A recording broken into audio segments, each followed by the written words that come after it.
Hey, Joe, welcome. Welcome. Thank you so much for being here tonight. I'm thrilled, coming in and seeing the way the stage is set up, and just the whole layout is just phenomenal. It's beautiful. Well, and Michael's piano, Yeah. how sweet is Michael that? Weisskopf donated that piano. Yeah, absolutely. It's really beautiful. So, this is going to be a fun event for you. You're going to have the opportunity to just interact with the audience, which Absolutely. is something that you don't normally get to do. Yes, right. That's what we're trying to accomplish with these things. Exactly. And we'll do a little Q&A or something Yeah. towards the end of it, or Sure, throughout even- it. or as throughout it, well. whatever you want to do. It's up to you. And we have a nice, diverse layout, repertoire and programs Cool. of things to play. So it's going to Yeah. be nice. And I tried the piano out, and it's really beautiful. It sounded great, and the room is wonderful. And it's just grateful. Thanks for doing it. Grateful to be here. Good boots. Can you I get had- can you get these boots I on, had on to- camera I had compared to- to my sneakers? I had to wear them. Okay, Frankie, good to see you too. Okay, man. We're close. And is there a men's room right down? Yeah.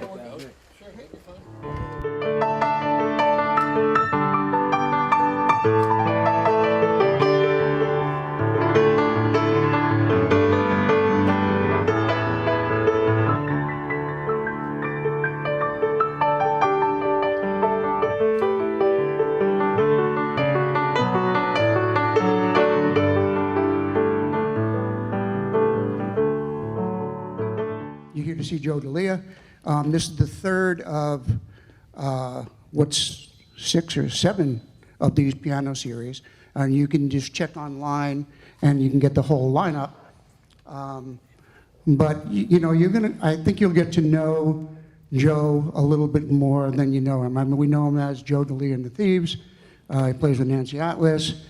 Joe and Cliff's excellent jam on Monday nights in Talk, which you'll be going to after he plays here. But I think you'll see a little bit of what this man has accomplished in his lifetime. So without further ado, I'd like to introduce Mr. Joe Delia.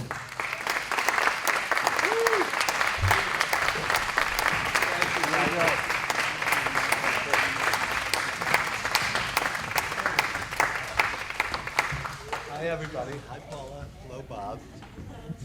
Wow, what a beautiful setting here tonight.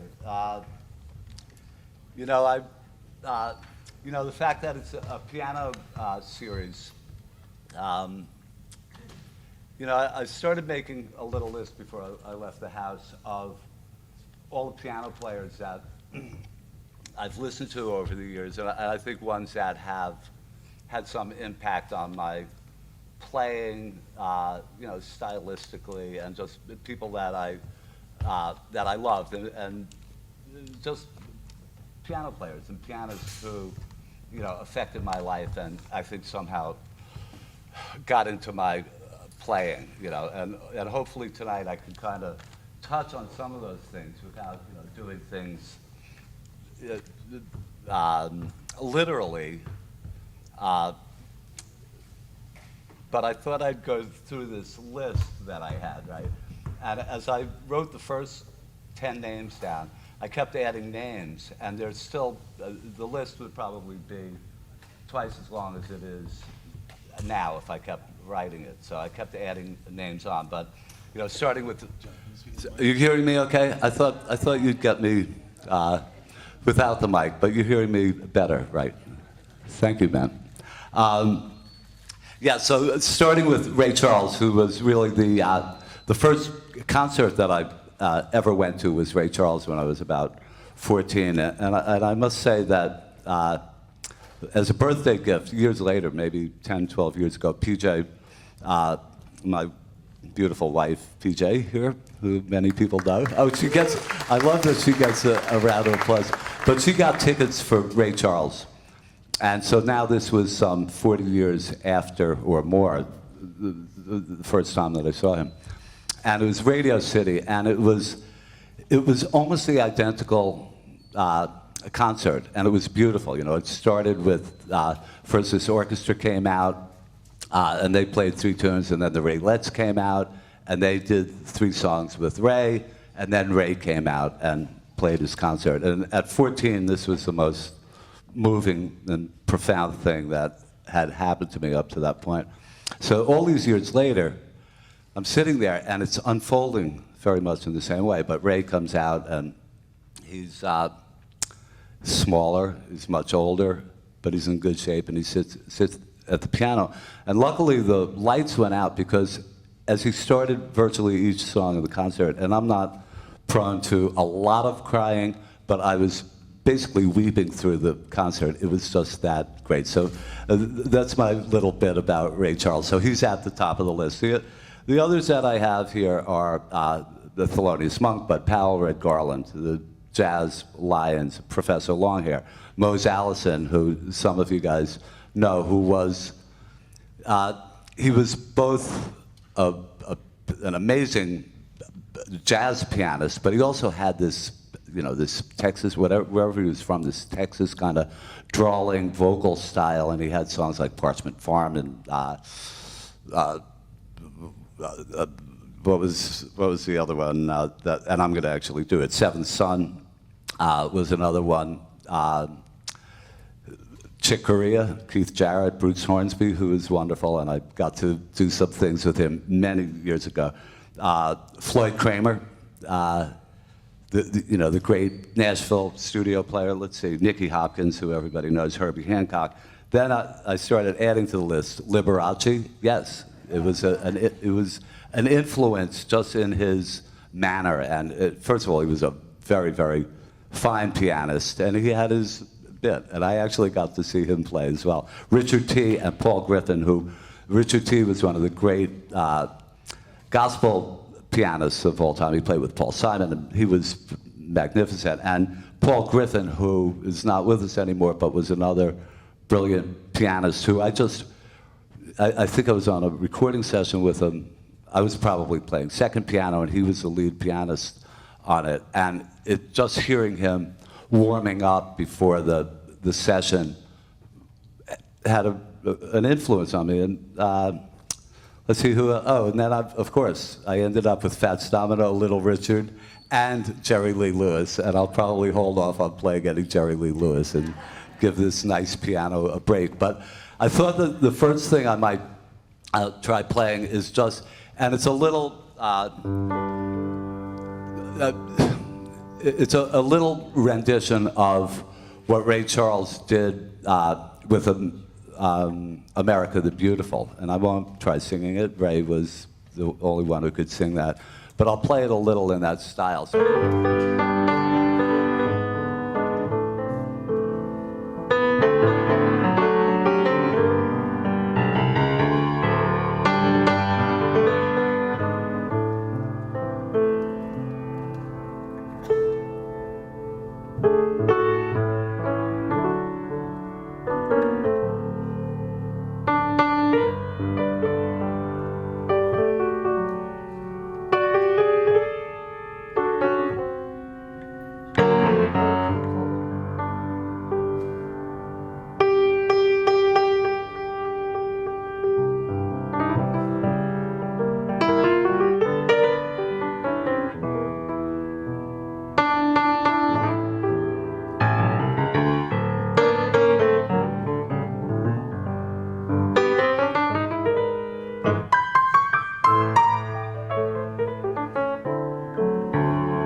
So that's my, and with, thank you guys, with Brother Ray in mind and Mose Allison, I'd like to do a version of Seventh Son, which was, I'm not sure that Mose wrote it, but he was the first one who recorded it, and then I think Johnny Rivers made a big hit out of it.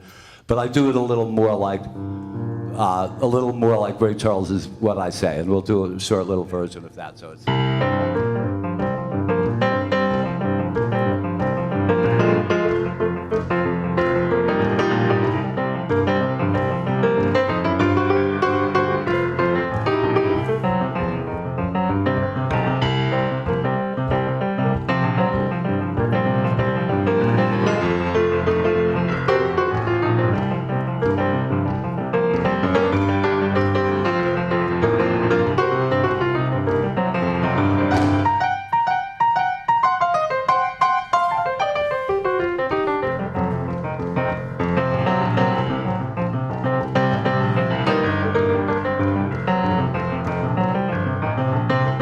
Well, now everybody talking about the seventh son in the whole wide world. You know there's only one, baby, I'm a one.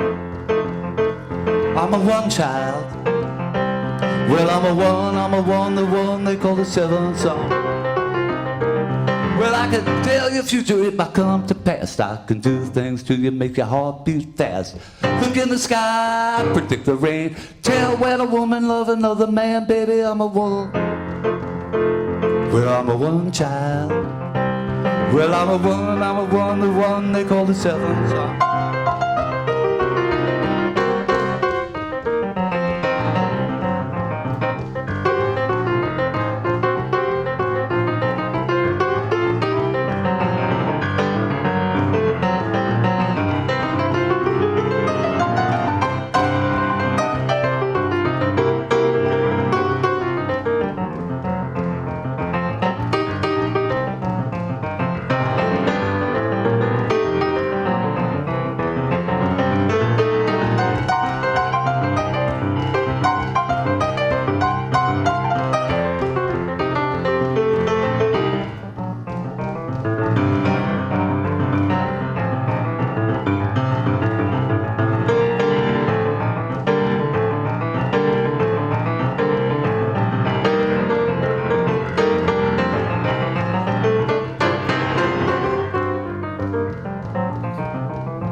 Well, I can talk these words and make it sound so sweet. I can do things to you, make your heart skip a beat.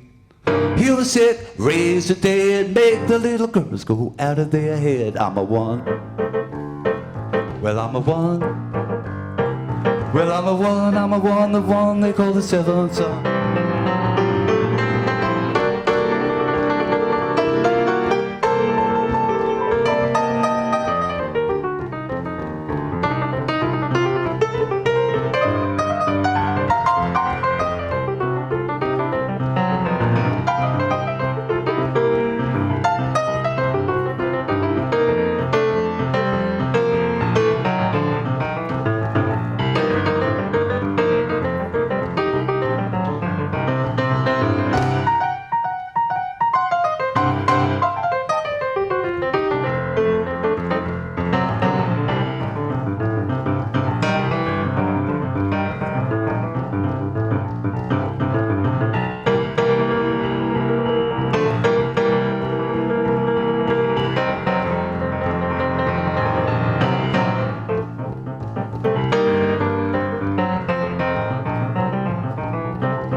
Well, now everybody talking about the seventh son in the whole wide world. There is only one.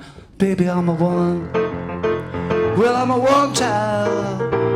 Well, I'm a one, the one they call the seventh son. Well, I'm a one, the one they call the seventh son.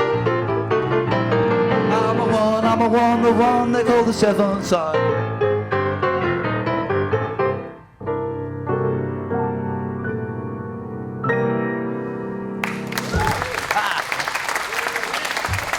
All right, so that's my idea of how Moe's Allison goes. I don't know. And we did, when we first really started playing out here in Montauk, we live in Montauk now, we did a record, and I had a band called Thieves, and the song was called What Took You So Long, which PJ usually sings on it, but I'm not going to call her up to the stage and mortify her right now and have her sing backwards. But if you want to sing the parts from where you are, it's fine.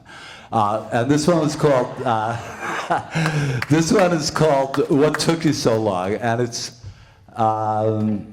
kind of in that New Orleans bag. You know, I figured I would start, just get my chops warmed up a little bit here on some of this stuff. So bear with me. This one is called What Took You So Long, right?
Well, what took you so long?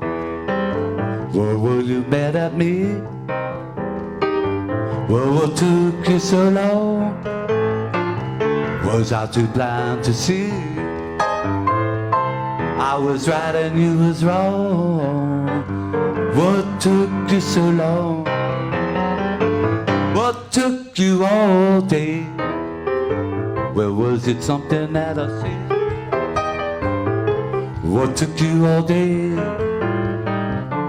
Got you seeing all red. Baby, all I can say. What took you all day?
what took you all night? Was it something I said? What took you all night? Got you seen over your head. Well, I was wrong and you was right. Well, what took you all night?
What took you so long? Were you mad at me? What took you so long? Was I too blind to see? Well, I was right and you was wrong. What took you so long? What took you so long? Well, what took you so long? I've been waiting all night long for you, my pretty little mama.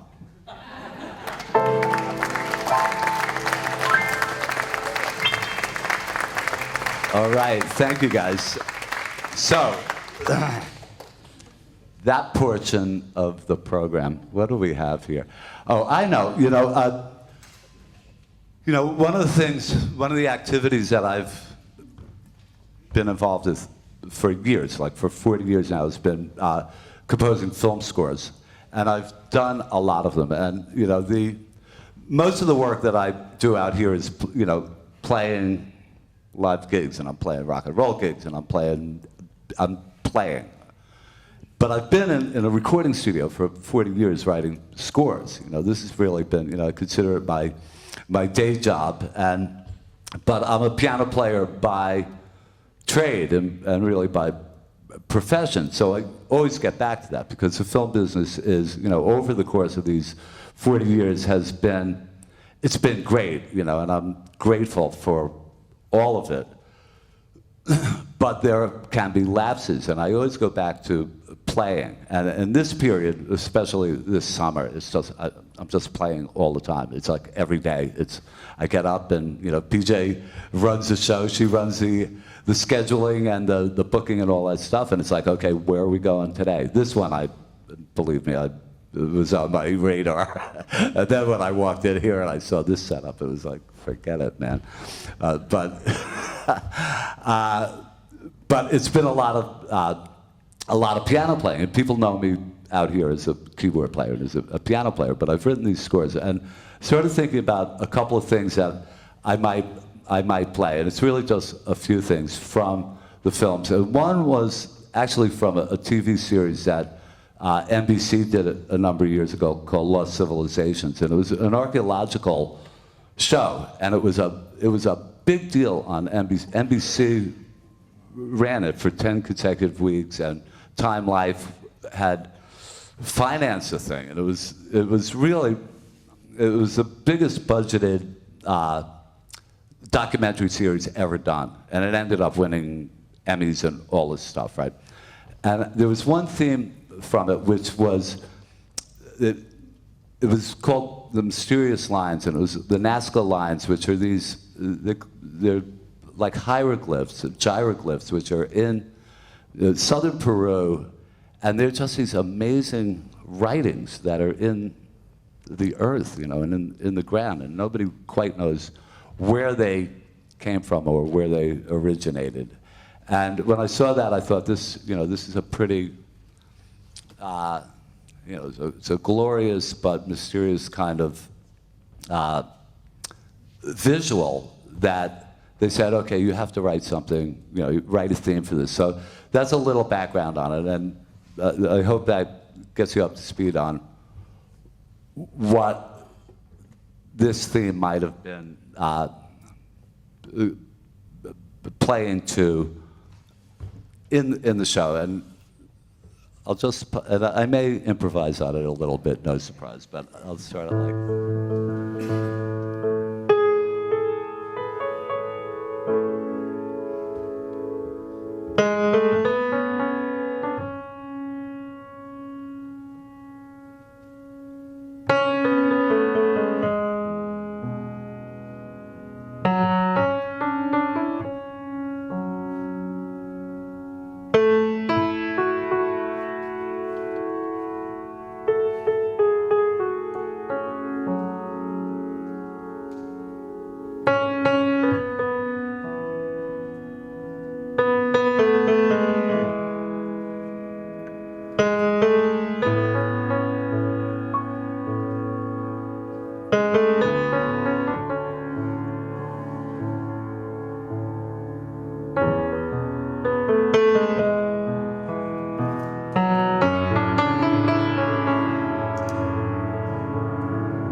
Thank you, guys.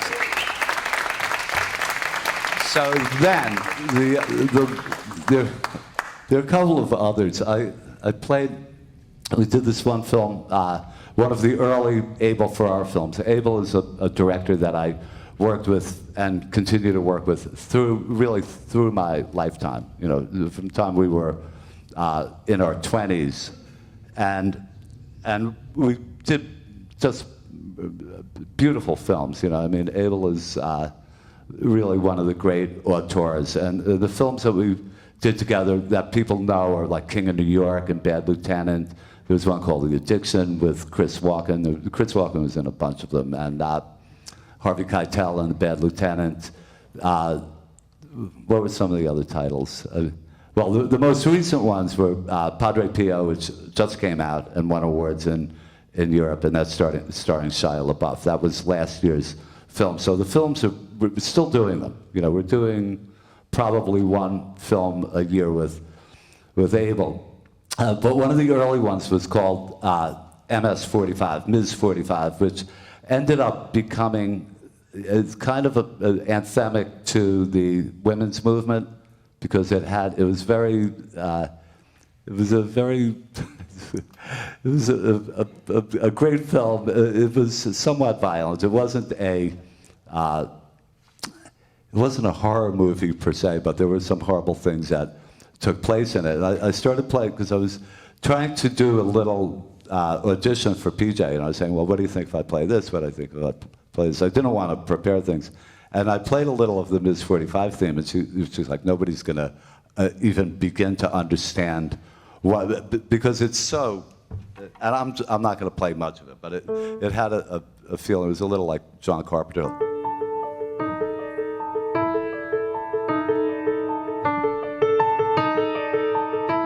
And then it had this very odd melody.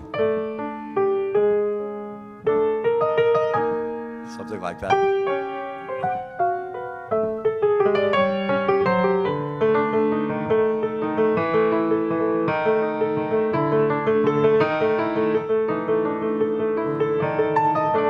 And rather than playing the whole thing, I just wanted to play a tiny little bit of it.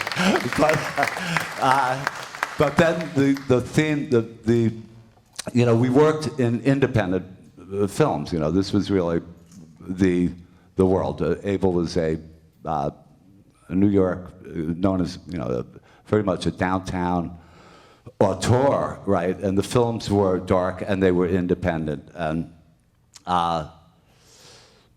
but we started working our way up the ladder budget-wise as the years went by, because there was some demand for his films, and the films were great.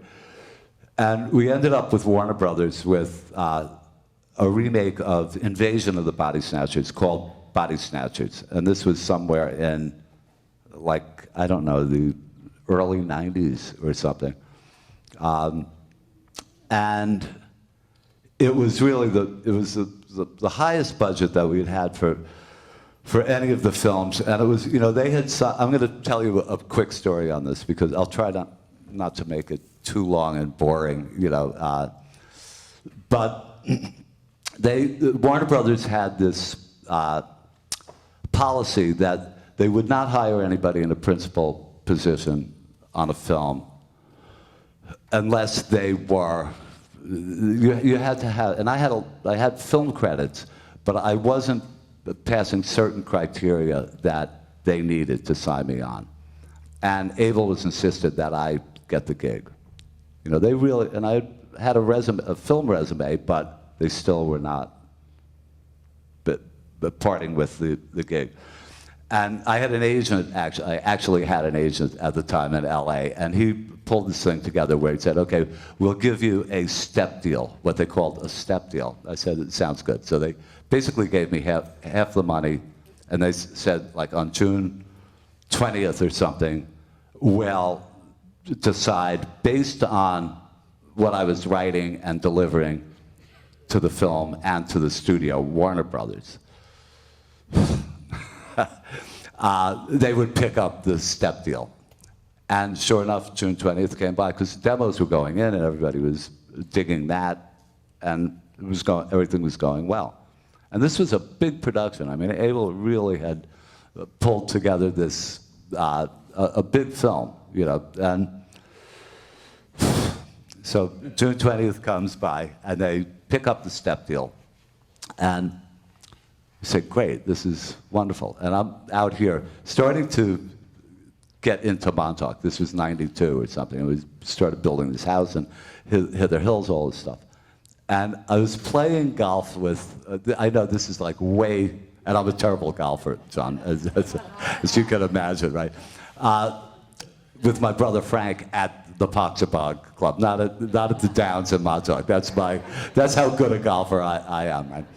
And we came back, and everything was going great. You know, the film was, you know, whatever I had submitted so far was being met with, everybody loved it. And I get back to the place, and I get a call, and it's from the editor of the film. And he's going, and with this very taunting kind of na-na-na voice, he goes, Joey, Joey. And I'm like, what's up, Anthony? And he goes, man, are you in trouble now? And I was like, and there had been a screening like this, except it was the absolute heads of Warner Brothers coming to see what their investment looked like. Now, meanwhile, my stuff was all demos. You know, this wasn't like the orchestration. This wasn't the finished thing. And there was one thing, there was one little sound, and I know what it was, and I know the scene, that, and I'm telling you, the absolute president of Warner Brothers Films did not like. And he said, I want the composer in here. Now, I'm in Montauk. I'm in Hither Hills. He goes, there's a screening tomorrow at noon on the lot at Warner Brothers, and the composer has to be there. And they sent a car for me. This was all like 5 o'clock in the afternoon out here in Montauk. They sent a car for me, get me to JFK, and at noon I was at the screening, and we watched the screening. There was something he didn't like. It was just some, and meanwhile, they'd been signing off on everything. Everybody loved everything. This is the way this business works, right? So I got there, went to the screening, and they said, you gotta write something, you know, and I knew that I had to come up with something. This is a long story for a setup for a theme that I'm gonna play, and hopefully I play it okay.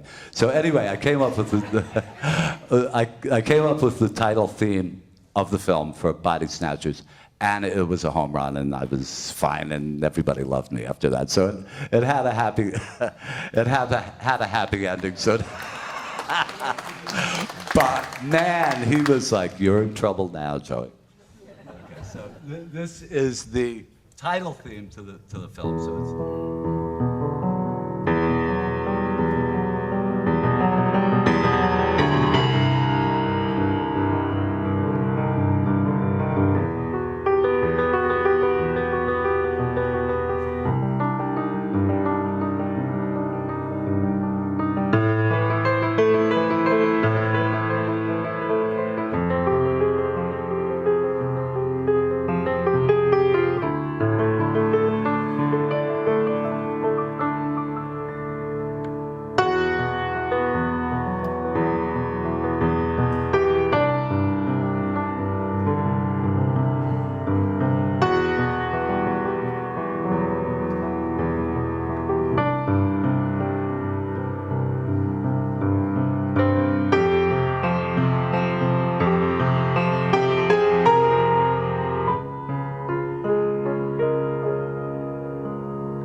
Yeah, how are we doing on time anyway? I have no, geez, there are a few things, I do want to play. I know they said we could do like a kind of Q&A thing after this, but I want to play some more piano. There's something I want to try to play, which actually was written for PJ, who I must say has a good deal of Irish lineage. And I said, you know, I'm going to write a little theme specifically for her, and it's called Irish Girl, and it's based loosely on a couple, you know, there's an Irish, it's not a jig, it might be called a round or a reel or something, and it's based a little bit on that kind of tonality and musically like that. And I'm going to just do a little improvisation on that for a second, right? This one is called Irish Girl, right? Okay, that's for you, my dear.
I think, well, geez.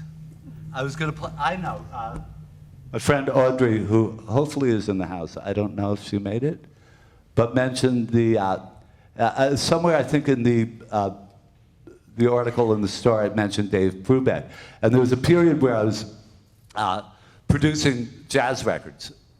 And one has to ask, what does a producer of jazz records actually do? There was really no playing. It was a record label had hired me in, and I was in the studio with really the most wonderful musicians going, Stanley Torrentine, Freddie Hubbard, Dave Brubeck, who actually was mentioned in that. But I was in the capacity of producer, which is basically someone who's coordinating the sessions, making sure the musicians are there, making sure the session goes on, and selecting takes, really producing the record. At the end, it starts out as nothing and it ends up as a record. So it was really, there was a creative aspect to it, but it was not musical. You're not going to go to Cedar Walton or Billy Higgins or Freddie Hubbard and start giving them tips on how to play music. And so I wasn't. And these guys, and Stanley was brilliant. He was really the guy who I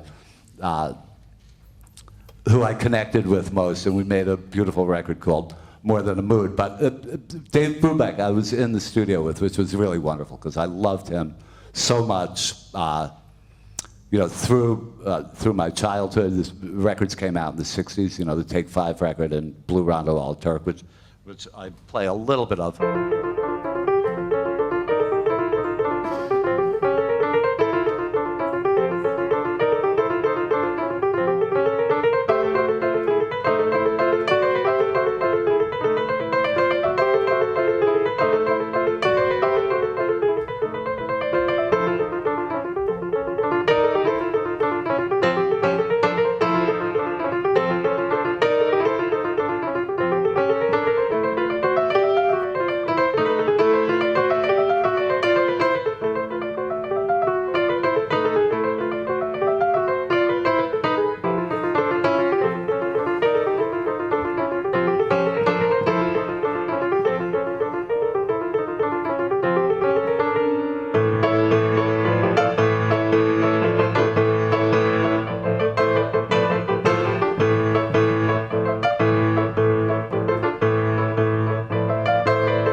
Wow.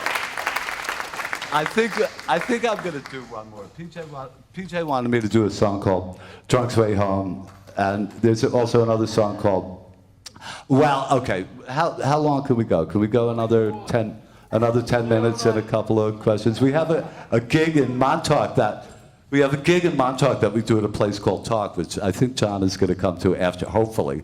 No, he's had enough of me for one day.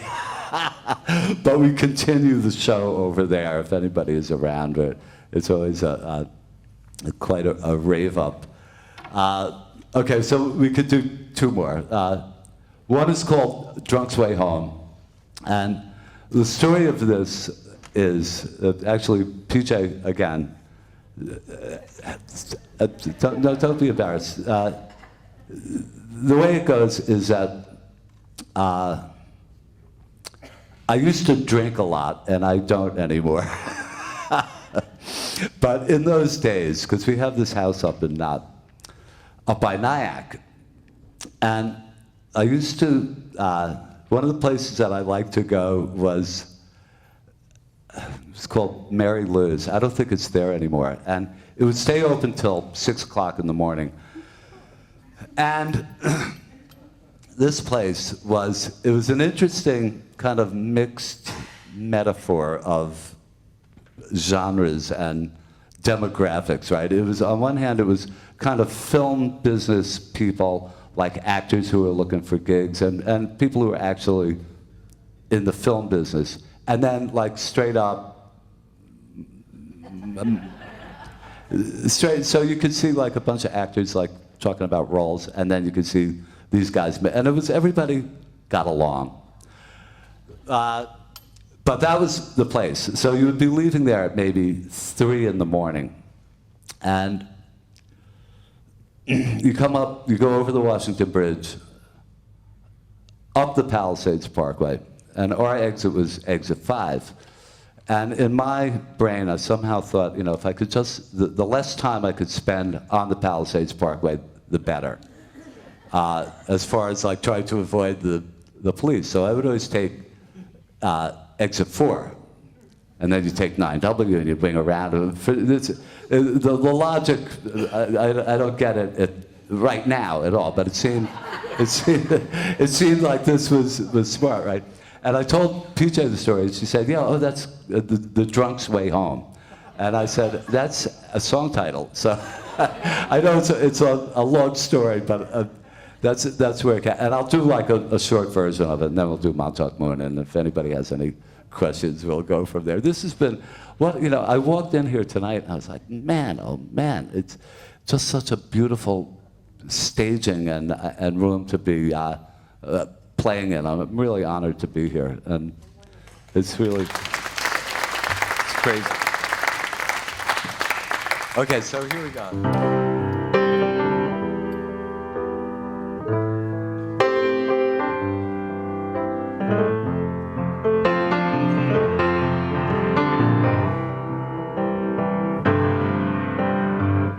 I'm sitting here drinking my glass of beer, same old bottle of whiskey. I wonder what I'm doing here. My baby left me, I'm feeling quite alone. Now it looks like I'll be taking the drunk's way home again tonight.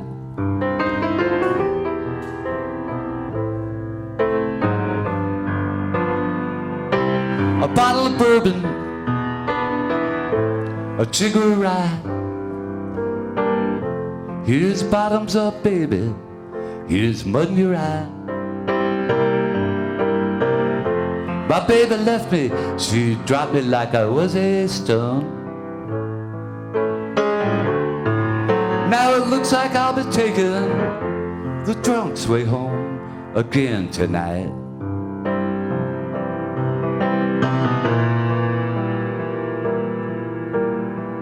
Jukebox is playing my favorite song. I don't hear it anymore.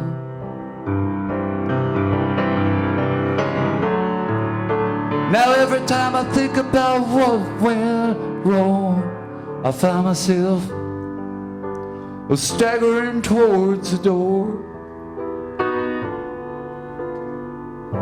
So set 'em up, barkeep. Set 'em up nice and slow, Joe. We're here for the long run, and we got nowhere to go. You know I feel just like a rolling stone. Yes, it looks like I'll be taking the drunk's way home again tonight.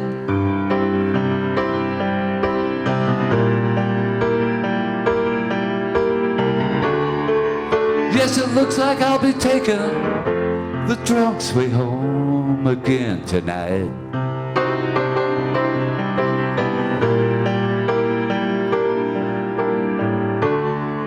Yes, it looks like I'll be taking the drunk's way home again tonight.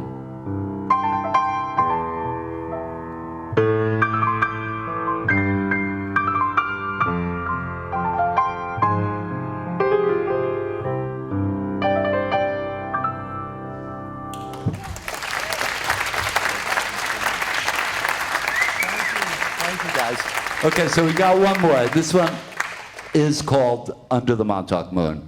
And, oh, thank you, Paula. And again, you know, I hate to keep bringing my wife into all of this, but she's actually the co-writer of this. She came up to me and she said, you know, I have this line, and she's not given to, you know, giving song ideas that much. Once in a while she'll have one. You've had a couple, but this one you came up and you said, what do you think of this as a song title? Aimless and Immortal by the Sea. And, you know, off the top of my head, it didn't exactly sound like a rock and roll. I loved the line, and it was very poetic, and it sounded like, you know, I don't know, E. E. Cummings or some wonderful poetry, and it was, right? And I was like, I don't really know where to go with it as a song, right? But then I thought about it, and then I ended up writing this song, and somehow it just, you know, and I don't consider myself a, you know, like a poet or a lyricist first, but I've had to kind of develop some of that skill set. And I just wrote this whole long story in about an hour, and it just came out. And it was titled Aimless and Immortal by the Sea. And I brought it up, and PJ read it, and she said, oh, this is really something. And she said, but it's called Under the Montauk Moon. And so she changed. And then after we put the record out, and it was all this stuff, she said, so I'm co-writer on this, right? And I was like, yeah, of course you of course you are. Right? She came up with 6 words, but they were the most important 6 words. So anyway, well, I'll try to give this a shot here.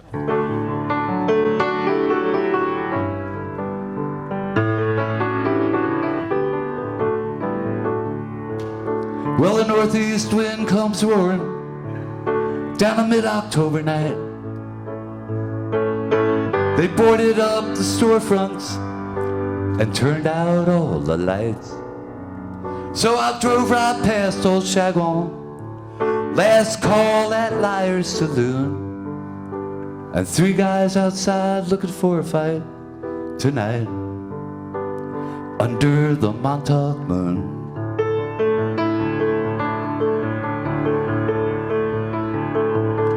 The surfers out at East Deck, headed for a swell. Harley's revving east on 27, like they're headed straight to hell.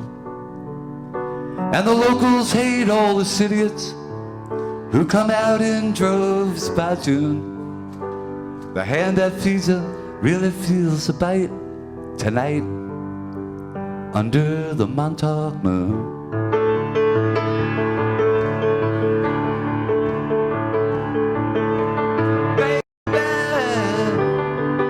You're all that I need. Our love is holding the key. Baby, you're all aimless and immortal by the sea.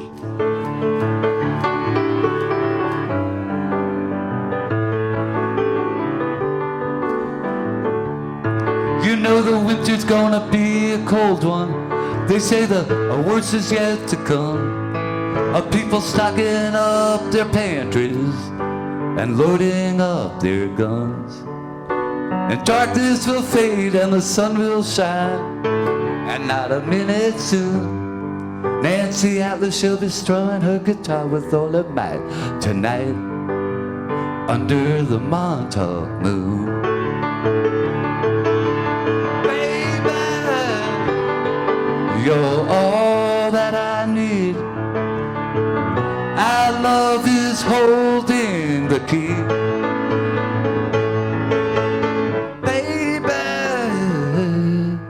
you're all that I want. Aimless and immortal by the sea.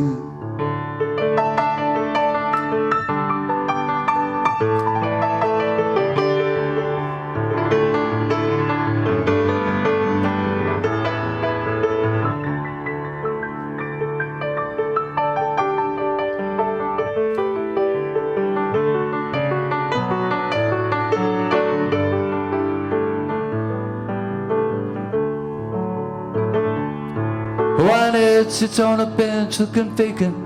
He plays his ukulele well. And then some wealthy socialite comes by, and it's very hard to tell. Well, if she's really from old money, or if her pedigree just a game she plays for kicks to get her drinks and dinner free. Now Main Street's cold and empty, not a soul around, and just a ghost of Andy Warhol acting like he owns his town. And there ain't no 20-somethings listening to no memory motel tune. Not a living soul in sight tonight under the Montauk moon. Under the Montauk moon. Under the Montauk moon. Aimless and immortal by the sea.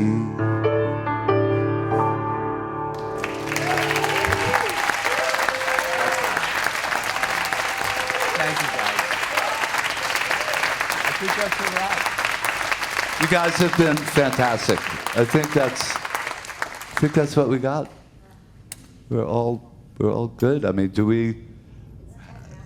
It's 10 after.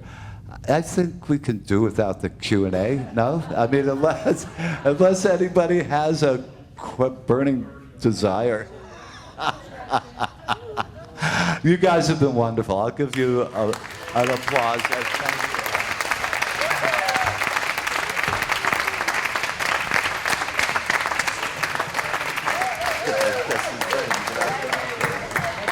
I guess we could go up to him and ask him in person, yeah.